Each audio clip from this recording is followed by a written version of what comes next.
Eu devia ter uns 4 ou 5 anos quando perguntei para minha mãe, Heloísa, por que todo mundo tem pai e eu não. Eu lembro que ela ficou desestabilizada com a pergunta. Acho que por isso essa passagem ficou tão marcada na minha memória.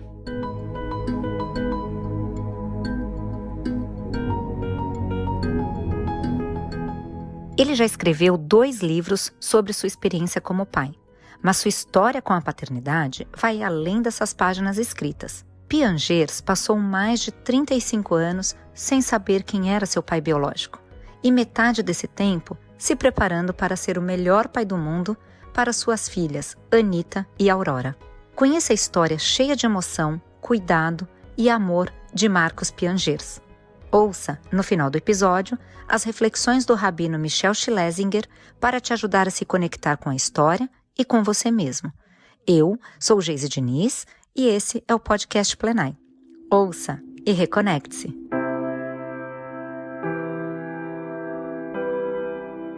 Não é nada fácil a vida de uma mãe solo. A gente morava só nós dois num apartamento pequeno, em Florianópolis, e meus avós cortaram relação com a minha mãe quando descobriram que ela engravidou antes de casar. Eu só fui conhecer os meus avós quando eu tinha 2, 3 anos, depois de muito esforço de uma amiga que intermediou as relações. Eu cresci sonhando com quem seria meu pai. A gente tem essa narrativa do herói muito forte na nossa produção cultural. E eu ficava pensando, será que ele é o super-homem? Ou ele é um ator famoso? Um jogador de futebol? Um milionário? Mas também tinha o outro lado. E se ele fosse um vilão? Um bandido? Uma pessoa ruim?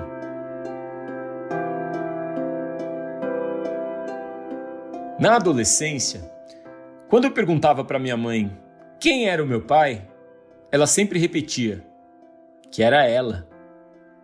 Eu acho que ela tinha medo de me contar, de eu ir atrás e me magoar com a reação dele. Aquela coisa de mãe protetora, sabe? Eu acho que ela se sentia até orgulhosamente empoderada de me criar sozinha, de provar para o meu pai biológico e para os meus avós e para o mundo que ela dava conta de pagar todas as contas e lidar com todos os desafios de ser uma mãe solo. Até hoje, ela tem esse espírito forte de lidar com os problemas de uma maneira objetiva, de aparentemente não sofrer com os percalços da vida. Depois de muitos anos, ela me contou uma história que foi decisiva para não revelar quem era o meu pai. Ela conta que quando eu tinha uns 3 anos, a gente foi na praia da Joaquina e eu ia de barraca em barraca pedindo picolé de molango. Ela ia atrás, tomando conta de mim. Em um guarda-sol, o pessoal já estava meio bêbado e me deu caipirinha para provar. Depois disso, eu pedia picolé de molango ou caipirinha. E aí todo mundo dava risada. Era uma diversão na praia. Numa dessas barracas, eu encontrei o meu pai biológico. Ele reconheceu a minha mãe, mas virou a cara para ela. Ela passou mal, quase desmaiou. Eu me lembro vagamente das amigas abanando, jogando água, falando, o cara tá lá, o cara tá lá. É claro que, na época, eu não entendi quase nada, mas fiquei angustiado de ver a minha mãe passando mal. Foi a partir desse dia que ela resolveu não me contar quem era o meu pai.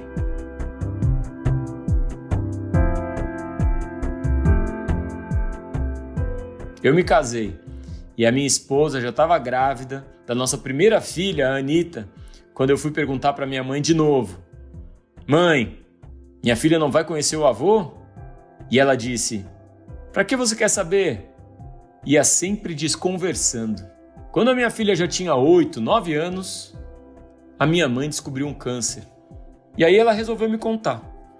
Seu pai tem esse primeiro nome, tem esse segundo nome, a gente se conheceu na empresa, teve uma história, ele fugiu, quando descobriu que eu estava grávida, virou a cara para mim na praia, se mudou de cidade, e aí eu decidi que eu mesma ia criar você. Aquilo foi profundamente libertador para mim. Ouvir a verdade.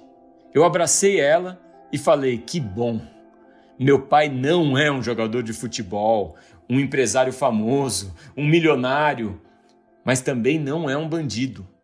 É só uma pessoa comum que cometeu um erro. E isso me deu um alívio, tirou um peso das minhas costas. Depois disso, por incrível que pareça, não me deu vontade nenhuma de conhecer o cara. Primeiro, por respeito pela minha mãe, por ela ter ficado e cuidado de mim. Segundo, porque naquela altura eu preferia dedicar meu tempo, a minha energia, para minha esposa, para as minhas filhas, para os meus amigos e para minha mãe, em vez de fazer um esforço tremendo para procurar e me relacionar com um cara que me abandonou. Para que eu faria isso? Por causa do nome, da convenção social, do laço sanguíneo? O meu pai biológico contribuiu com uma célula apenas para minha formação. Paternidade não é DNA, é afeto, presença, carinho. Hoje eu tenho uma família estendida, amorosa e presente, uma pequena aldeia para criar as minhas filhas. Essa rede de amor substitui um pouco aquela falta que eu sentia quando eu era pequeno. Só que a minha esposa, que é muito curiosa, buscou no Facebook pessoas com o nome do meu pai biológico e achou vários caras, começou a mandar pedido de amizade e um deles aceitou e disse: "Oi, Ana." Ela escreveu que queria conversar e ele já respondeu: "Eu acho que eu sou o pai do Marcos." Então ela perguntou: "Por que você nunca falou com ele?" E ele respondeu que durante muito tempo não teve certeza se era meu pai, apesar da minha mãe ter dito para ele que era. Quando a minha esposa me contou essa história, eu falei: pronto, é o mesmo papo de sempre. Mas eu não tinha certeza que eu era o pai. Mas a mãe não me deixou participar como eu queria. É um comportamento muito egóico e machista. Os caras sempre colocam a culpa na mulher. Eu fiquei pensando: poxa, a minha mãe estava lá por mim, com todas as dificuldades. Até hoje ela está aqui por mim. E o cara vai botar a culpa nela? A essa altura, eu já tinha lançado meu primeiro livro, O Papai é Pop, sobre a minha experiência como pai. Já tinha mergulhado no universo da paternidade e da masculinidade e já tinha ouvido relatos de muitos pais que cuidaram e abandonaram seus filhos. Um ano depois dessa conversa, a minha esposa publicou o livro dela, A Mamãe é Rock, e eu lancei o Papai é Pop 2. A gente foi lançar os livros na livraria Travessa, no Rio de Janeiro. Tava um dia incrível, com vários amigos, altas filas, vinho branco. Na tarde de autógrafos, eu senti que a Ana estava cada vez mais nervosa, olhando para alguém da fila. Olhando e nervosa. Olhando e nervosa. Eu pensei: peraí, ela já me contou que o meu pai biológico mora aqui no Rio. Eu não sabia a cara dele, mas ela sabia. Então, deve ser o meu pai biológico. Eu vi o cara chegando, acompanhado de duas amigas. Continuei recebendo todo mundo de forma carinhosa, atenciosa, tirando fotos, dando autógrafos, conversando com todas as pessoas. Quando chegou a vez dele, eu estendi a mão e falei: "Ô rapaz, tudo bom? Eu sei quem você é." Ele me olhou assustado. A amiga dele falou: "Ai meu Deus, tô nervosa." E eu falei: "Calma, você não precisa ficar nervosa, tá tudo certo." Deu tudo certo. A minha mãe me criou super bem. Eu não tenho mágoa, eu não tenho raiva, nem vontade de voltar no tempo. Ele ficou ali do meu lado por um tempo, a gente se despediu quando ele foi embora, mas depois a gente nunca mais se falou. Embora eu tenha dito para o meu pai biológico que eu não queria voltar no tempo, na verdade, se eu pudesse, E se meu pai tivesse disposto e pudesse ter sido amoroso, atento e sensível, eu ia querer voltar sim. Porque eu senti muita falta de ter um pai, de ter um gigante protetor do meu lado, segurando a minha mão, de deitar numa barriga grande e pensar, aqui ninguém me pega, tô seguro. Eu senti falta de ter um pai quando eu comecei a me apaixonar pelas meninas e não sabia o que falar, o que fazer. Eu senti falta de ter um pai para me ensinar a andar de bicicleta, eu só fui aprender depois de velho. Eu senti falta de ter um pai para me levar no futebol, me dar um time do coração. Senti falta de ter um pai quando nasceram as minhas 2 filhas. Alguém para me falar, não sai para beber cerveja, você tem filha pequena em casa, volta para cuidar dela. Se conecta com essa engrenagem que é importante nos primeiros dias, meses e anos. Eu senti falta de ter um pai ontem. Eu senti falta de ter um pai hoje, de poder ligar para alguém e conversar.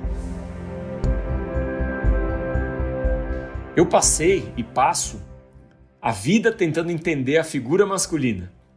Por que desde pequeno a gente ouve que os homens têm que ser conquistador, forte, malandro, alheio às questões da família e dos afetos? Esse modelo coloca muita pressão sobre as mulheres, mas também é altamente prejudicial para os próprios homens. A paternidade é uma chance do homem se transformar não pela dor, mas pelo amor. É a chance dele se conectar com ele mesmo. Isso é tão importante que a ciência mostra que até a saúde do homem melhora quando ele participa da criação dos filhos. Eu já viajei para vários países, tentando passar uma mensagem de que a gente precisa mudar essa visão de paternidade e masculinidade.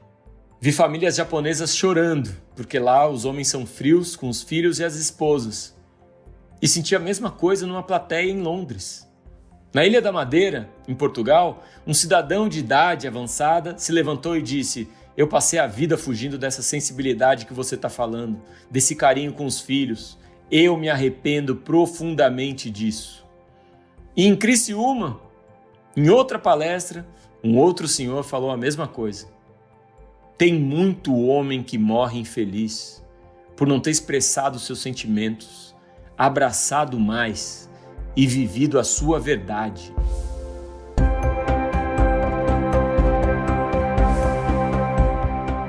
Com os meus livros e vídeos, eu acredito que a mensagem já tenha chegado talvez a 1% da população brasileira. Ainda tem muito homem afastado da família, agressivo com os filhos, perdendo a chance de viver um casamento feliz. Eu, sozinho, não vou dar conta de alcançar todo mundo. Por isso, eu incentivo que mais homens escrevam e falem sobre esse assunto. A gente tem que multiplicar essa mensagem. E não é sobre mim, é sobre 6 milhões de crianças que não têm o nome do pai na certidão de nascimento e outras milhões que não tiveram um pai presente e afetuoso dentro de casa. É importante para os homens, para as mulheres, para a sociedade e especialmente para as crianças. Essa é a minha missão.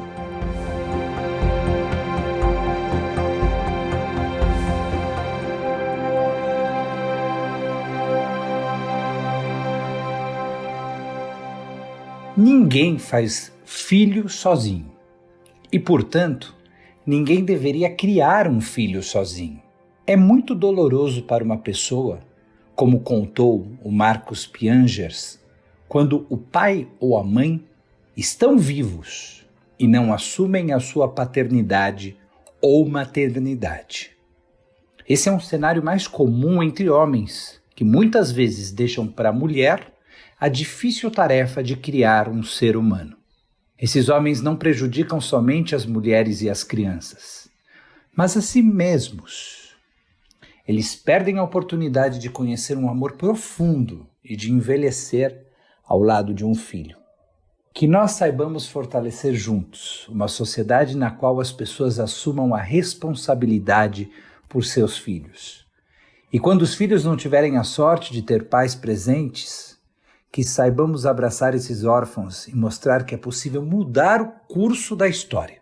Mesmo aquele que não recebeu afeto pode constituir uma família repleta de amor, como tão lindamente faz Marcus Piangers. Certa vez, um amigo me ensinou que professores são aqueles que nos ensinam como se comportar, mas não menos mestres são aqueles que nos mostram o caminho a não ser seguido.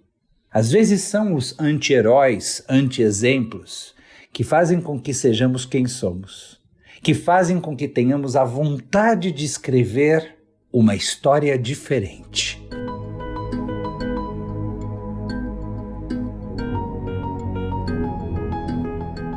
Nossas histórias não acabam por aqui.